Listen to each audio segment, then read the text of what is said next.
We need to have them and the teachers, of course, but the city centres were really to provide refuge for the busy city people because they were tired, they're exhausted. So it's not really a retreat that's needed in the middle of London. It's not really a college that's, or a monastery or a nunnery that's needed for demands of a huge metropolis like London. It's a place where people can come and get refreshed and have the support, as he said, of a community on the good heart and the wisdom that Mahayana Tibetan Buddhism brings. So it's very much for helping people for the wider community, that they can just drop in even if they know nothing about Buddhism and can taste and can feel what the Buddha Dharma has to offer to give them rest and comfort. And teachings. And 28, when Jeff Jukes, who's sitting there, and I think Sean Tate, who's also sitting there, we were all going up to what is Manjushri Institute in Cumbria, with Lama Yeshe, and I think probably Lama Zopa was there, I can't remember. But anyway, it was definitely to go up there to see Lama Yeshe and have a wonderful summer course. And then out of that, Jeff had the idea that it would be wonderful if the Dharma and these marvelous teachers could be in the south of England, particularly in London. And I said to Jeff, gosh, was it like J.K. Rowling, you had the idea on the train, that would be just wonderful. And he said no. I mean, being basically a journalist by training, I thought it would make a fantastic story. But no, it wasn't. It was because he wanted the teachings to be available in London.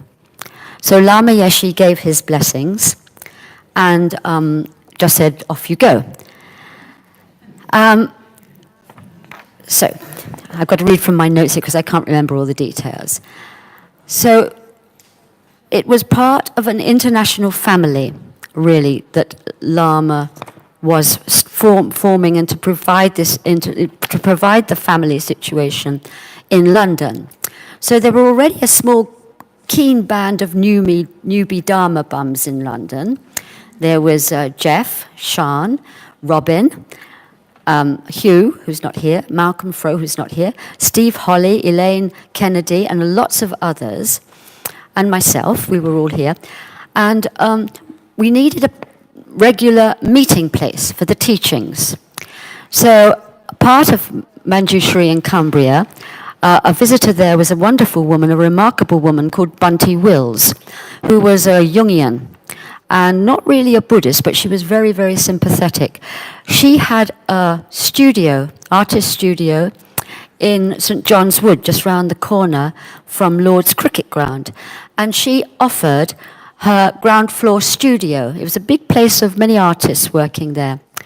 And there was a lot of enthusiasm and a pervasive smell of linseed oil. That's my memory of that first meeting place. And it was the beginning. We didn't have a name for it then, I don't think. But it was formally inaugurated. Oh, is that it there? That's it. That's the downstairs meeting place at Bunty's studio. And it was formally inaugurated by Geshe Kelsang Gyatso and from Manjushri Institute in Cumbria, and Yeshe Damcho, a resident teacher of the Lam Rim Centre in Wales. There they are, inaugurating the centre at 10A Cunningham Place in St. John's Wood. And so Jeff then was the founder of this whole enterprise and the first director of what was then called Manjushri London. That was our name at the beginning. And there were weekly classes in Lam Rim began, taught by Geshe Kelsang, Geshe Jampa Tekchok, who was also the co-director of the of this of Manjushri Institute, and senior students who travelled down from Manjushri Institute 300 miles away. They came down to teach regularly, and it's really charming. I've seen it. The classes are logged by hand, and the program and the ambitions in a very nice little exercise book, which I'm sure will be given over to here, so that it can be had for the archives, for the history of this place. So they needed a more permanent place. We needed a more permanent place, and that was offered by Sian Tate, who's sitting there, in her small but charming upstairs flat at 14C Ozany Crescent, Kentish Town. Now, this was an amazing, amazing, amazing offer by Sian. She was a single mum with an 8-month-old baby, and to take on the responsibility and the work of setting up this centre in her flat was just phenomenal. So she became the second director, and which a post she held for many years. And so it was a huge undertaking, and I asked Sian what prompted her to do it. And she said, even though I was a single mother, I didn't question my commitment to the task. Meeting Lama Yeshe was a big change in my life. Right, this is it, I thought. And she jumped right in. So the whole story of Jamyang is just a series of people following their heart and doing a big leap. There are so many big leaps in the foundation of this amazing centre which we have now.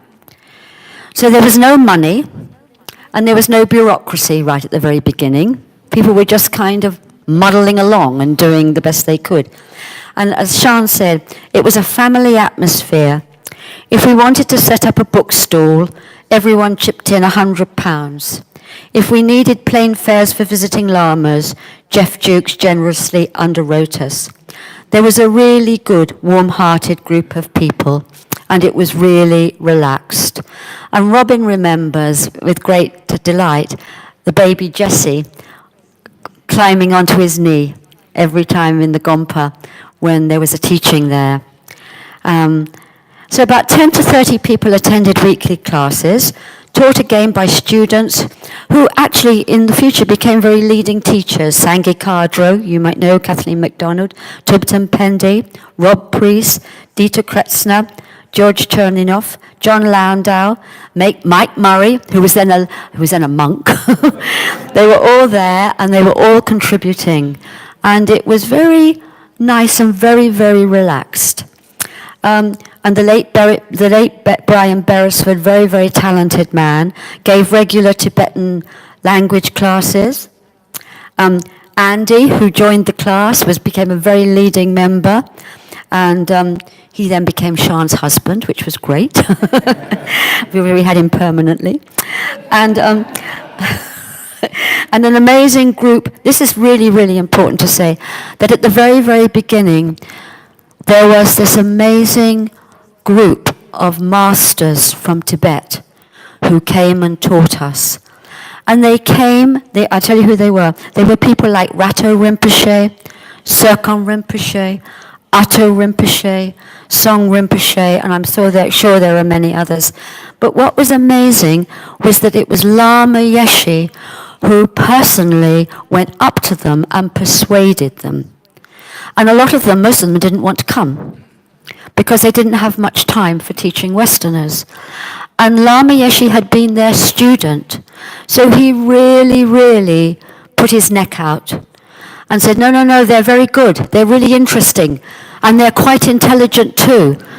And you know, really, it was an amazing thing, because if you ever saw Lama Yeshe, for example, which I did with Song Rinpoche, you know, if they were brought up in Tibet, and the student-teacher relationship was that Lama Yeshe was almost on the floor in front of Song Rinpoche. Really, he and Lama Zopa would drop to the floor whenever these grand masters would come in. And so for Lama Yeshe to be bold enough to ask them to come was really quite extraordinary. And I remember Song Rinpoche said, well, they're probably very easy to teach. And Lama Yeshe said, no, they're very difficult. They keep asking questions. Because the Dharma was so new to us. So, coming from the West, we were always encouraged at school and universities to ask questions, whereas the Tibetans just took everything in very silently. They would never question the masters. But of course, so Lama said, no, wait for it. They're all going to ask you questions all the time. So anyway, the next turning point was 1981. I think I keep forgetting the dates. 1981, a letter arrived from FPMT Central Office saying there was a possible Geshe chosen by Lama Yeshe who could come to London, but other centres around the world were interested. And Shan said immediately, yes. And it was very bold because they didn't ask how much money do we need or where we're going to put him up or anything. It was just, yes, we need a Geshe. And so on that basis, Geshe Namgyal Wangchen, an English-speaking and very eminent scholar from Drepung Monastery, came to be the first much-loved resident teacher. And he was welcomed at Heathrow by Jeff, Andy and Robin, and forgive me if I've left anybody out. And they took him apparently to a park as a kind of breather, and this little child came up to Geshe Wangchen and said, are you a Buddha? So that was a good omen, according to Robin. Anyway, Robin put Geshe Wangchen up in his house for the first few weeks, and then I believe he was put up in Goldhurst Terrace in Swiss Cottage. And I believe classes were held there in the front room, I might be wrong in that, but also at Ozani Crescent. And again, Jeff very kindly financed Geshe Wangchen for that year while he was here. Anyway, there was a problem. Sorry, there's Geshe Wangchen getting used to England. There's Geshe Wangchen being a meditator. Is that Primrose Hill or somewhere? Yeah, Primrose Hill. Sorry, there is with a bunch of flowers. I don't know whether that's lovely. Very smiling, lovely Geshe. That's still Goldhurst Terrace. Wow, I haven't seen these. Wow, lovely. Okay, everyone can pick out the people. There's Sean, Steve Holly, who was there, Andy, I think behind. Is that you, Andy? Andy behind Sean. Geshe Wangchen. Pauline, yes, Pauline. Trevor Precious. Okay. Lovely. So anyway, Geshe Wangchen had big plans, much bigger than us lot were kind of putting up with, and he said that he was thinking of going back to Drepung because only a few people were coming. So that made everybody sit up a bit and began to advertise a lot more and realize that we needed a much bigger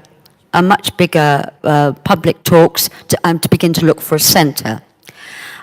During this time, I'll carry on. So anyway, so the first 1983, I've got another date here. 1983, no, I'll go back because these overlap. So while the first centre was bought in 1983, but while we were still at Ozani Crescent, Lama Yeshe paid a visit. And we had nowhere to put him up in a hotel. So I remember with Shan painting the flat. For some reason, we decided to paint it sort of apple green. We thought we would spruce up the flat for Lama. So it was terribly, terribly low-key.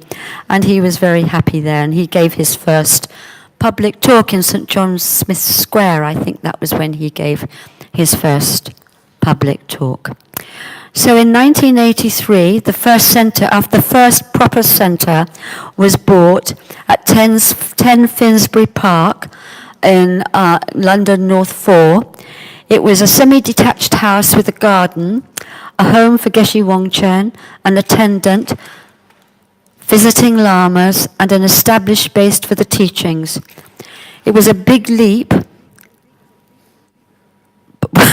but one that provided students close access to the Guru's advice and guidance. Hang on a sec, Robin. The price was £40,000. It was very unorthodox, this financing for this centre. The price was £40,000. Sean Jones gave a loan of £10,000, and students pledged a standing order each month. And the bank curiously accepted this arrangement. So 2 rooms were knocked through to make the gompa. Jeff Pullen's mum gave a china cabinet, which became the first shrine cabinet. People worked day and night to spruce it all up. And during that time, Lama Yeshe, I can't remember, at one point, I was with Lama Yeshe at that point, and I think it was before the centre was actually begun, but Lama Yeshe was visiting, and I was with him, and he sort of handed me over to Geshe Kelsang, saying, okay, now you can look after her. So that was then. So again, this is Sian talking about Finsbury Park. The atmosphere was very relaxed. There was a very good family feeling. There were community lunches on Sunday, and I remember having Christmas lunch on the Gompa floor with Jeff Jukes and his mother.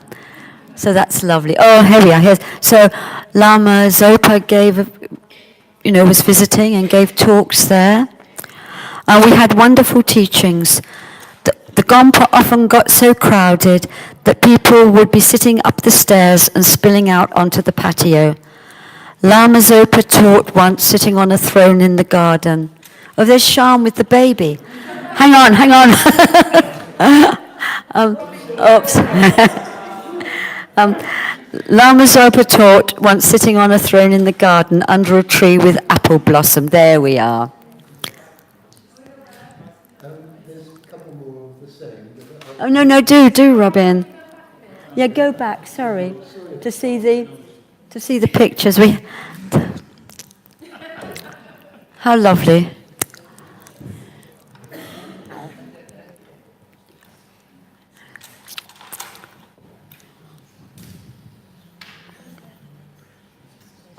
And go back again, Robin, so we can see the pictures in the gomp. Yeah, there we are. Yeah, lovely. And again, let's go back, having a look at yeah. I think Jeff Pullen's mum's china cabinet has been updated. Yeah. Okay. Okay, so we can go forward. Yeah, thanks, Robin. Sorry, we should be. And in 1986, Lama Osel. Okay.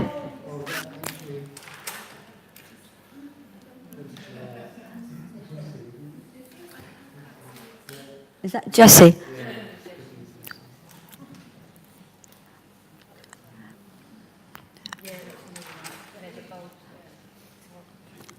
Okay.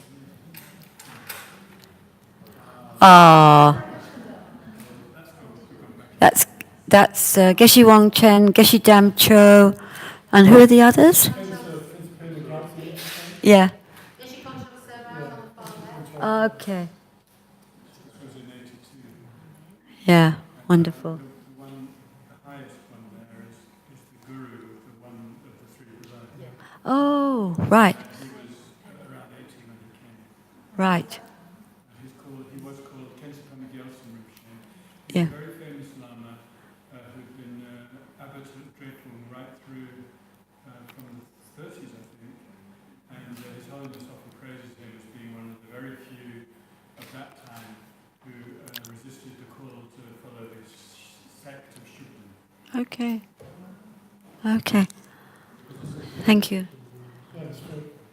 Yeah. In this country and went back and lived another year. Okay. At that time, a lot of lamas were having strokes. It was a very strange time. But a number And some said it was because there was a threat to Sonia's answer. There was some I don't know. It was a very strange phenomenon that so many nuns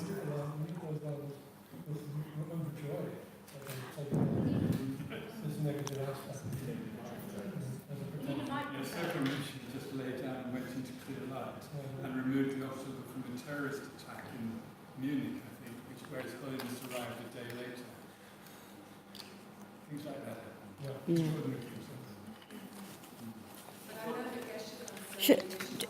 Do you want to have? Do you want to?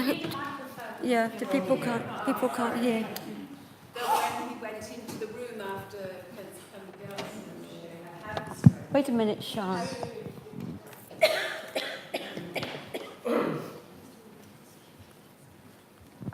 I don't know if it merits. Session with some of the other teachers coming up as well. I'm sorry. No, it was just after. Is that up? I ought to watch Hi, this, and can will you hear me? better leave then? It was after the stroke. He'd been teaching and he'd gone back up to his room, and sometime later Geshe-la went into the room. Geshe Wangchen went into the room, and he said, it was like there was no fuss at all. It was just like, this is just do you want a cup of tea? Well, it seems like he had a stroke. It was, well, he couldn't speak, but he was paralysed down one side. But there was absolutely no,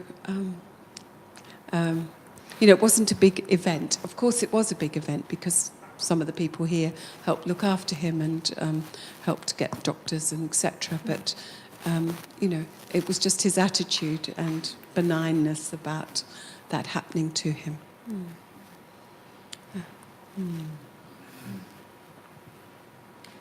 Okay. The next thing I've got is, hang on, more, okay, lovely. More pictures, lovely. I'd like to add that as has been mentioned, several great lamas came. Several great lamas visited us throughout those years.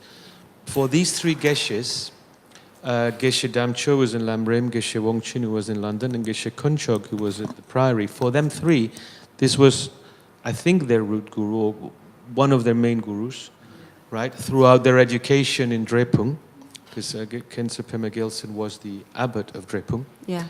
So they were very close to him. So from the perspective of those three geshes who were teaching us day to day, this was such a wonderful visit. It wasn't just another big lama. It was very personal for them, and very special. And I remember, being close to Geshe Wangchen at that time, how much it meant to him. That particular visit, because, and also for Geshe Damcho, he spent a few weeks at Lamrim as well, it was for those geshes we were close to. It was very special for them. It's very personal. Yeah. Thank you. Oh, this is Song Rinpoche, the one who is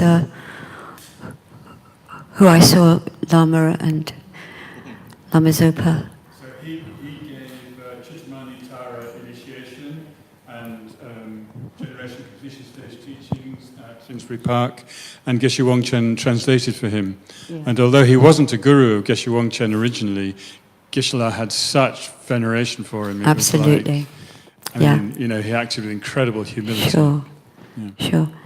I thought not to put in all the teachings and initiations, otherwise we would be here for 3 weeks. Okay, so in...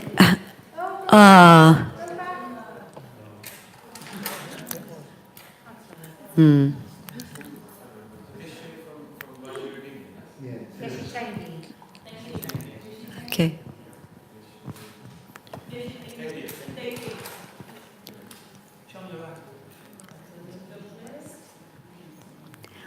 Okay, Robin. That's Geshe Tekchok.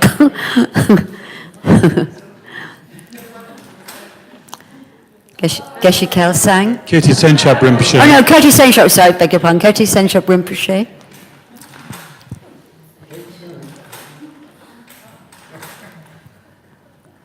Yeah, yes, we all know who that is.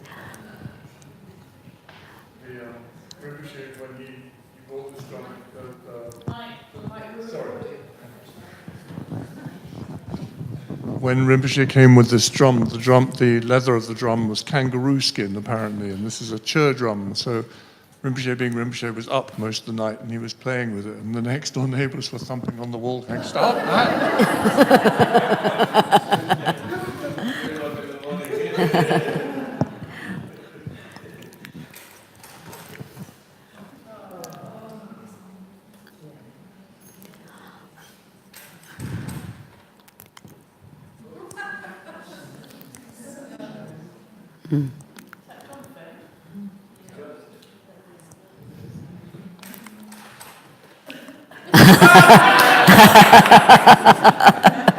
Dangerously relaxed John Fay.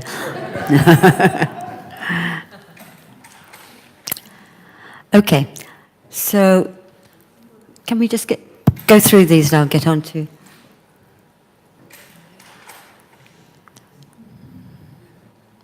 This is just really to show community, a sense of community that we had then. Yeah, yeah. Oh. Little Hampton trip. Croy's friend, yeah. That's where Geshe Wangchen was in convalescence after he had his operation. Okay, yeah. With David as attendant. Right. There is David. Oh, Sundra.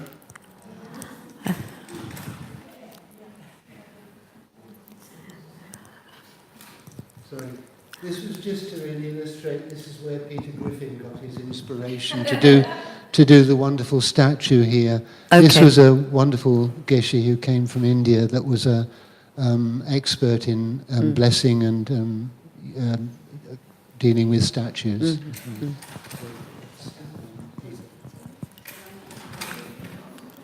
Okay, so in 1986, Lama Osel visited Finsbury Park, and he was 20 months old, and he kept trying to get into Geshe Wangchen's room, which was lovely. And I'm not going to read it out because I think we're quite short on time, but it's the beginning of my book of Lama Osel and Lama Yeshe. And it was when he was put on his robes and went onto this throne, he was very little. I'll see if I can just read you out a bit to show the impact. This is our first introduction to Osel in London.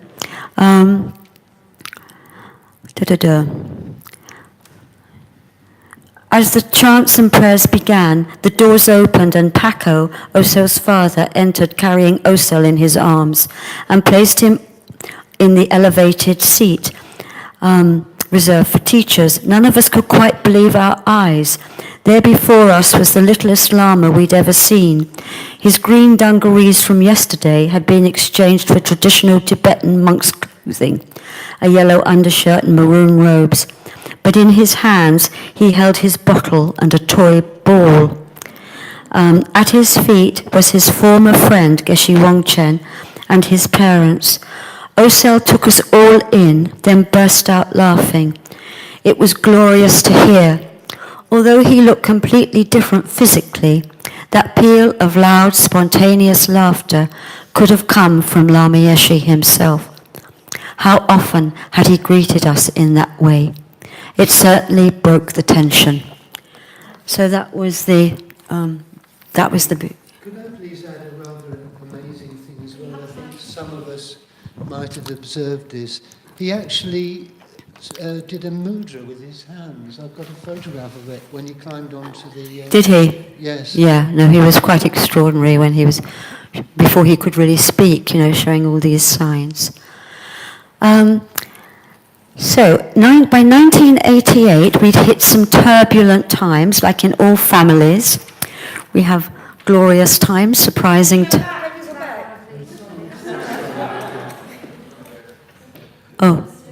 Oh, okay, sorry. So there's Osel and Maria, the mother, Paco, the father, Rabina, Sarah. Nickry bush. So all the oldies here will remember that. Yes?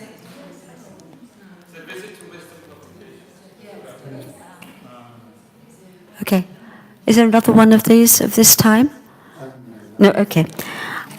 So by 1988, there were turbulent times, as I was saying, as in all family situations. There are good times and there are bad times, there are joyous times and there are relaxed times and there are tense times. This was a turbulent time because Geshe Wangchen became ill with a thyroid problem. And he stops teaching and eventually he returns to India.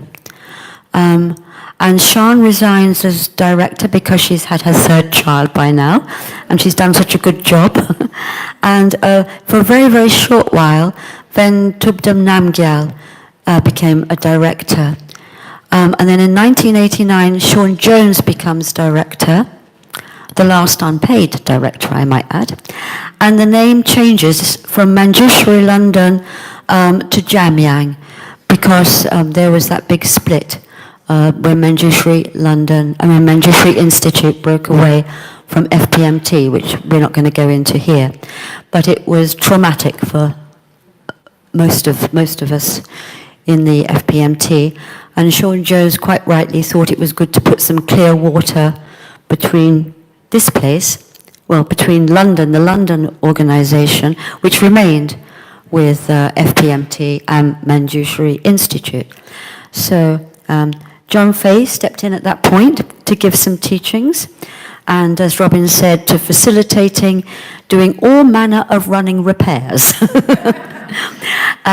Okay, so 1994 is a huge milestone in the story of Jamyang. Oh, that's Sean Jones, right. And Sue. Okay.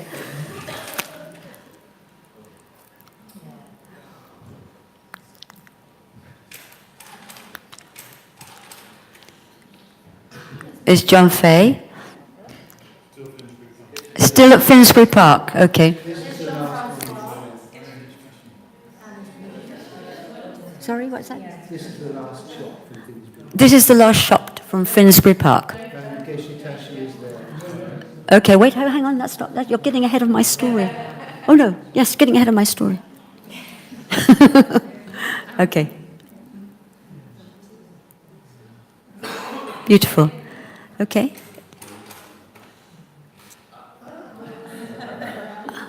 Where's this, Robin? When we're looking for this place, Alison. Okay. Yeah, okay. So, Geshe Tashi arrives from India, that's right, okay. We haven't coordinated this, Robin and I, so I never know what slides are coming up. So Geshe Tashi arrives from India in 1994, I beg your pardon, Robin, and with a lot of youthful new energy, and he encouraged everyone to look for a new centre. Okay, so Alison now steps very largely onto the scene, and with her amazing entrepreneurial skills, one day, as she is riding her bicycle past Renfrew Road, she sees a big for sale sign outside a building and cycles to it, and lo and behold, it's the old courthouse. It was the last high-security courthouse in London, complete with cells, prison yard, barbed wire, reinforced bomb-proof windows, famed for housing notorious London gangsters, the Cray Twins, and IRA terrorists. There were helicopters constantly circling overhead, and Alison thought, it's perfect. So she fell in love with it immediately. She could see immediately there was a big central space with rooms all around, an exercise yard for the prisoners that could be turned into a garden. The cells could be used for meditation. The central space could be the gompa. And so she was very absolutely exercised by this. So she really got into gear and went for it. The police wanted to sell it to a developer, with the ideas of making it into an apartment, and the battle began. So anyway, there's a lot of twists and turns in this story, but to cut to the chase, in 1995, Lama Zopa, the heavy artillery, arrived on the scene, and the building behind this one, which I think was belonged to a film company, or it was the film, was hired for a big party with Lama Zopa kind of being, in charge of it. It was interspersed with prayers in order to obtain this building, and it turned the energy around, said Ellison. And Alison went to all the council meetings and got it listed as a grade 2 building, therefore kind of preventing development. She personally talked them all around. So the developer then took Alison to lunch, kind of realizing he was beaten, and agreed to sell it to Jamyang for £250,000. And without a blink of an eye, Alison said, yes, of course, without having any idea of where the money was coming from. And so anyway, then the developer reneged on that deal and decided to put it up for auction instead, thinking he could get more money for it. So anyway, to cut a long story short, Jamyang got it at the auction for £285,000.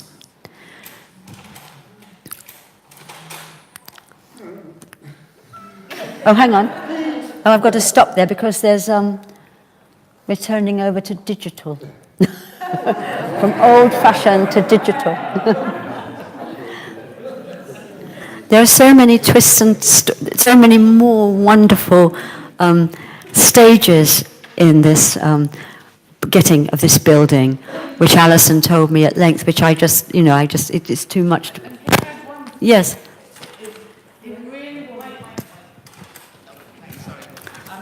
It really was a team effort, and I'm looking around the room now, seeing people who were part of that team.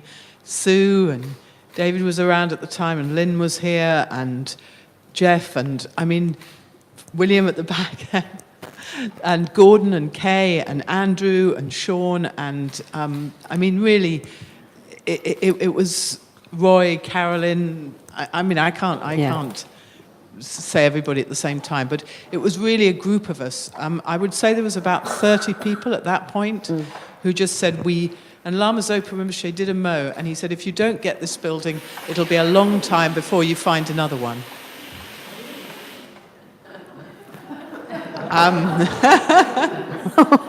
And that's where a lot of the determination came from. Somehow we're going to buy this building. And it was just incredible the way everybody worked together and took on different aspects of it and things like that. So. Yes, I should have said that. Sorry. Yes, it was, of course, all the way through the story of Jamyang. It's been a team effort. The problem was that I did this timeline under who was the director at each, to see what happened under their watch. That's why it came out like that. So I do apologize. So that's how it looked. Gosh, it's different, isn't it? How it looked in 1995.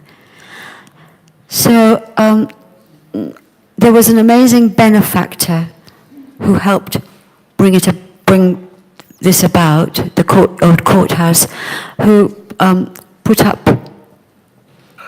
organized a private bank to put down 10% deposit. So there was still a lot of money to be found. Finsbury Park was sold, and I like this, 108 people were asked to give £1,000, and Jamyang then managed to buy. Oh, lovely. There was still a mortgage, of course, but that's how the purchase was. Oh, look, this is really nice. So now began the long, arduous, physical and costly business of transforming the House of Law into a Buddhist centre. Where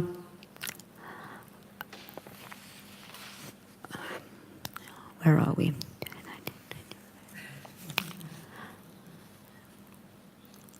I think I've missed out a whole pile of stuff.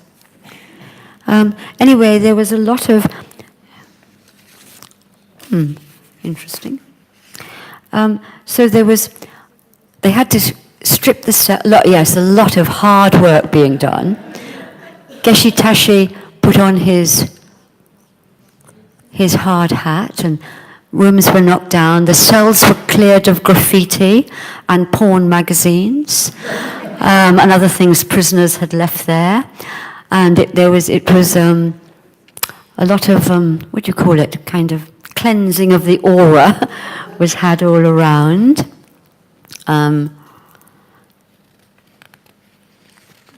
It's interesting. I think I've lost a lift. Visualize this room with lead flooring against bones or whatever.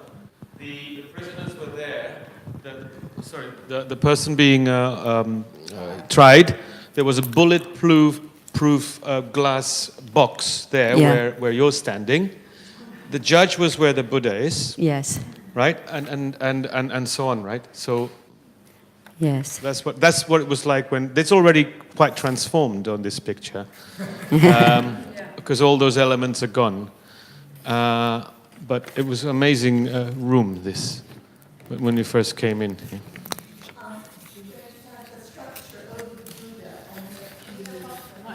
With that original. Sorry, I just wanted to ask if the structure over the Buddha and the paneling in front, it looks like the original courthouse. It's nice to have kept that detail. And the floorboards, thanks. Yes, it was a very big undertaking. We're up now, that's great. So the biggest job was repairing the roof, which cost £450,000. And that took a long time, but the Heritage Lottery Fund gave £350,000. And yes, so there was... it made a fantastic story for the newspapers. Like a place of conflict becomes a place of peace. And that brought in, I think, quite a lot of people and put the place on the map. Peter Griffin made the beautiful Buddha statue behind. Bertram Kaler made the oriel all around. And as you were saying, they took the place of the beak in the courtroom. And apparently after a failed relationship, someone offered a diamond from their engagement ring as the Buddha's third eye. And so everything came together in a wonderful way. And so over the next 10 years, the transformation was complete. Oh, here we go. Thank you, Robin, yeah. There's Peter.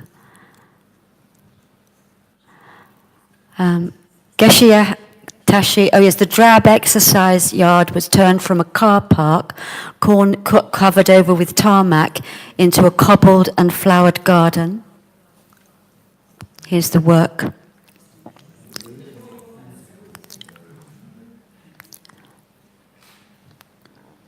Any more on the work? That's it, okay. Geshe Tashi had the idea of using the heavy cast iron safe, which had been in the old courthouse, as the water feature. And in time, Nick Durnan was the sculptor of the Parinirvana reclining Buddha, and many green-fingered and creative gardeners designed and planted and took care of the garden. This was very important in Lama's vision. The cafe was opened to help Jamyang's open door policy to locals and creating a cozy, convivial atmosphere for the Buddhist members and visitors alike and the local community. And it was funded by hiring out meeting rooms. The many rooms were, that's how that got about. And then the other wonderful things were initiated, like repaying the kindness afternoons, which was another one of part of Lama's vision. Not that particular thing, but his overall vision, which was it's a marvelous scheme. It's still intact today, to give carers respite and care. So that still goes on. In 1999, His Holiness, Yeah, there's lots of details I'm missing out. I'm sorry about that. Is that just to say that Geshe Tashi was, and was it John Fay or Geshe Tashi and John Fay at the beginning when they bought it would dash down from Finsbury Park and cook. Alison remembers this, and cook lunch for all the volunteers here, and then they'd have to go back to Finsbury Park and cook for themselves and others in Finsbury Park. It was really, really round the clock, and everybody was inspired to make it happen. So in 1899, 1899, I told you I was useless with dates. 1999, His Holiness visited Jamyang, this is amazing, and surprised everyone by making prostrations in the Gompa and sitting down on the floor amongst the students to make prayers to the Buddha, and also planting a tree in the courtyard. There's Geshe Tashi. And another highlight, there are so many Dharma highlights, of course, during the old courtyard's history, that I just couldn't put them all in. All the visiting lamas, all the teachings, all the initiations. But one highlight was that Kirti Senshab Rinpoche performed the Kala Chakra initiation. That was a big one. Of course, Lama Zopa gave endless, wonderful teachings here. So then I've had to do these other interviews by phone, so it's a little difficult. In 2004, after all this time, Alison left and resigned, and Di Carroll became the director.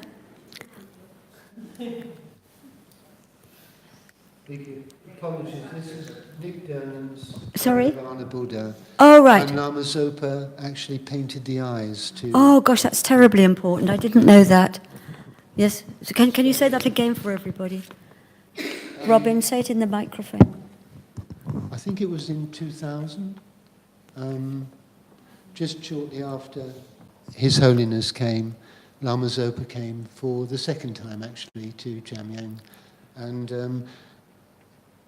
Alison had actually arranged a fantastic gazebo or a marquee spanning the whole of the garden, so it covered the Parinirvana statue. Oh, I remember that, yeah. And Dave Ben was much in evidence at that time as well. Yeah. And Lama Zopa painted the eyes. And so this was shortly before it finally got gilded. But that was the first start. The statue was actually made in 2000 because we got the funding for something called Arts and Sacred Spaces for the Millennium, and there was a fund to put works of art around the country in the year 2000, and that's what funded the statue for us. And they were a little bit dismayed because they were expecting very modern works of art. And we had an open competition, and a few people did put some modern stuff together, but of course we loved the one that Nick Dern had designed, so we went against their advice and commissioned something a little bit more traditional. Yeah.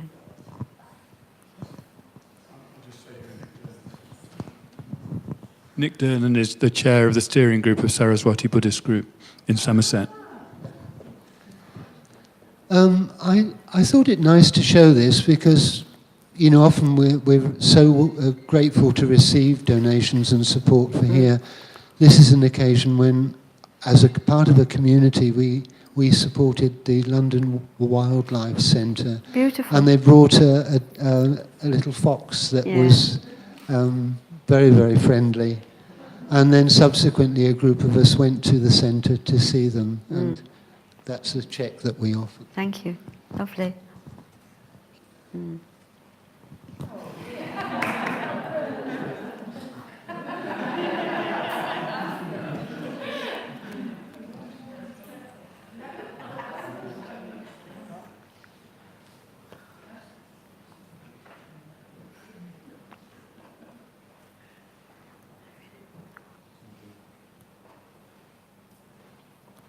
Alison, this was when we invited the mayors to the community day here as well.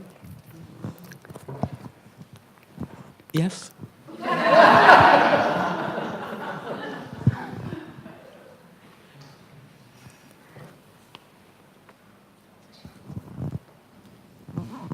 this was very inspiring and very important for us. It was the European Geshe conference that was held. It's amazing to think that not only this, but also FPMT Europe we held here at one point when, frankly, this room was in a terrible state, but somehow we made it very warm and friendly. International, my goodness. People were very rude about the centre, because we completed on it in November 1995 and then had to do this incredible work just to make it remotely workable, and the roof leaked in 13 different places, in fact for at least 2 years, because that's how long it took us to raise the money, probably 3 years for the roof. So in the meantime, Lama Zopa Rinpoche asked whether we would host the FPMT International Gathering. And just before that, this was 1996, we hosted Kirti Senshab Rinpoche doing a Kalachakra initiation. And I remember the date very clearly because I got married in the middle of it, which wasn't very smart. And people were very, particularly people like Venerable Adrian, so in Australia, just said it's such a dingy building, and it's, I can't see how you could ever turn this around. In those days, there wasn't a light in the lobby. We got permission to put that light on, and looking around, everything that looks like wood was painted grey. The whole building was kind of grey and dirty and depressing, and can't say there were bars across all the windows and things like that. Anyway, enough. They were removed. The bars were removed. Okay, so any more of these, Robin?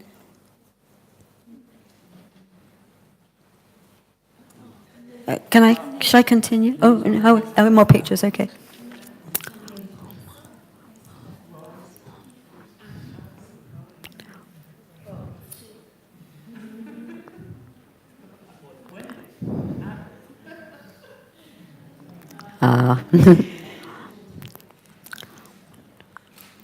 Someone once pointed out that people who have got more teeth is a sign of bodhicitta, a lot of bodhisattva practices. But it's true.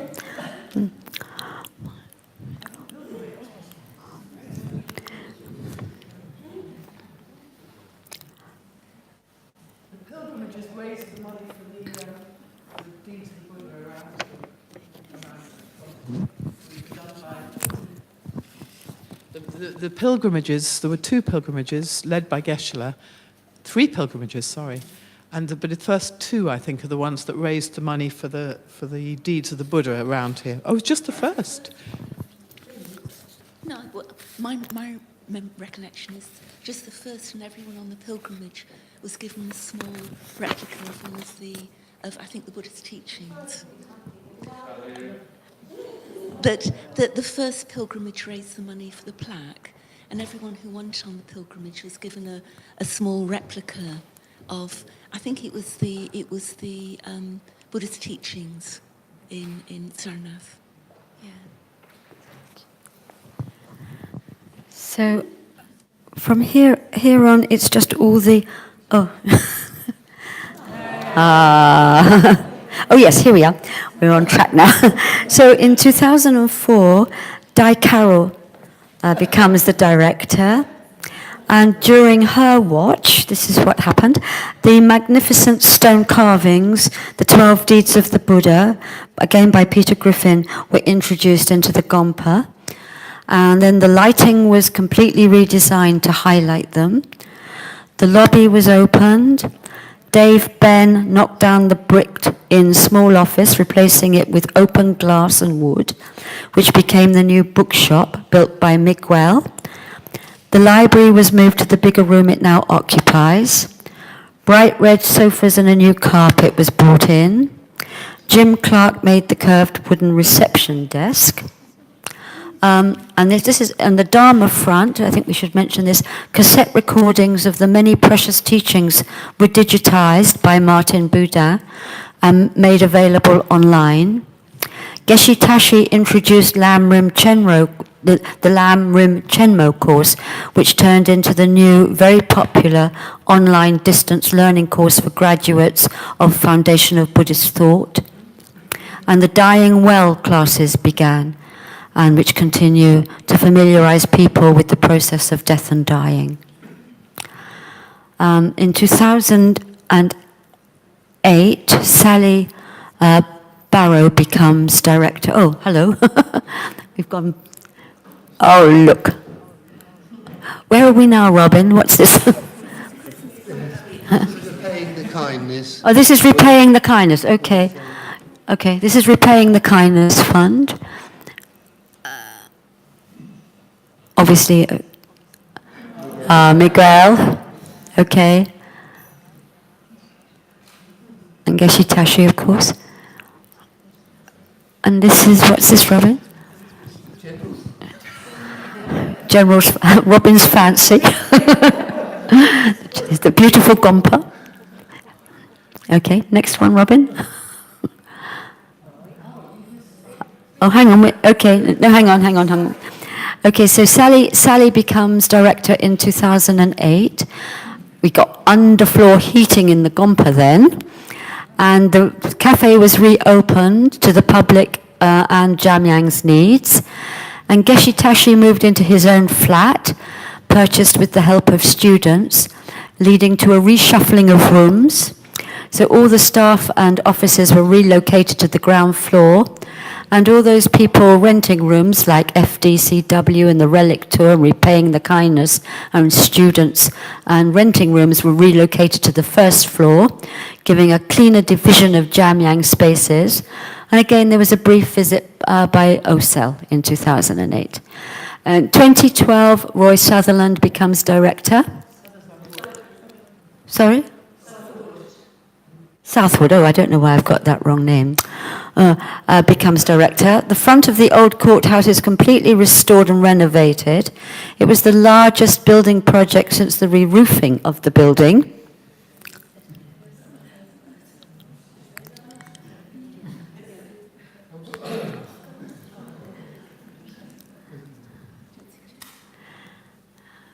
And classes in mindfulness and mindfulness-based stress reduction were introduced. Beautiful new outdoors. So Jamyang is the garden, okay, beautiful garden being.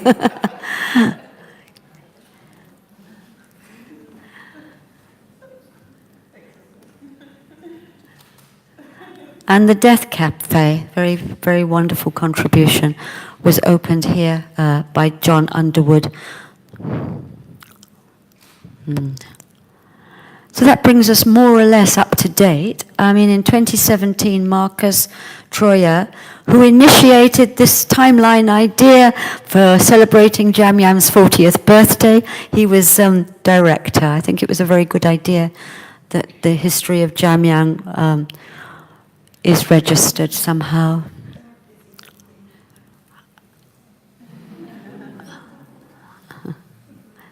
This is our teacher, precious guru. This was 2014. I'm sorry, Vicki, I just put these in because they're beloved events for us. Okay. And that's the Relic Tour of 2015. Okay, I forgot that's not in here. The Relic Tour, yes.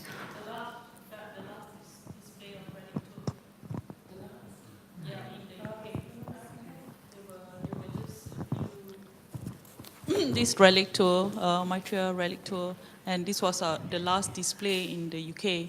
I think it was the last second one. There was another event in Institute Raja Yogini after that, and before we close under Rinpoche's advice. Yeah. Okay, thank you. So the next big event, as you know, is next year, when Jamyang welcomes Geshe Tenzin Namdak from the Netherlands as the new teacher. There's going to be a new kind of format. He'll be teaching for 6 months and in retreat for 6 months. He's got fantastic credentials. He's the first Westerner to complete the full formal 20-year course of studies at Drepung Monastery, one of the 3 great seats of Tibetan learning. Oh, really? Sarah? Okay.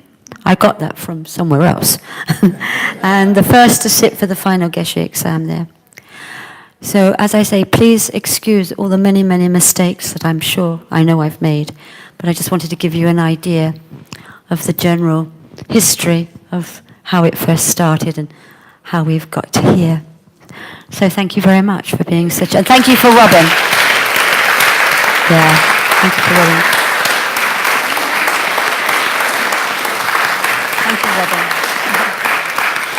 Thank you, Robin, very much for... Could I just say, Vicki, apologies that the pictures didn't marry entirely with yours, but for a lot of us, just seeing little incidentals that weren't on your timeline. Yeah. But you were incredibly inspiring. In particular, I thought delivering the start with the words from Lama were just incredible. So many, many thanks. Thank you to Lama. Yeah. And many, many thanks also to Robin, who's been this incredible chronicler of Jamyang over the years.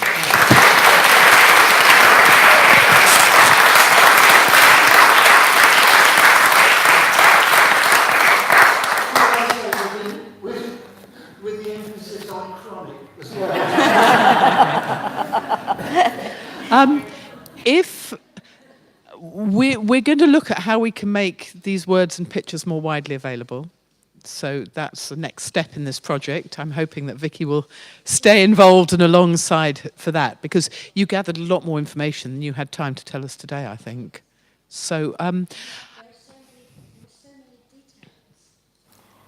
there are so many wonderful details that are there, which Jeff has collected and kept, and other people have put down, which just wasn't possible to put into this afternoon's hours talk.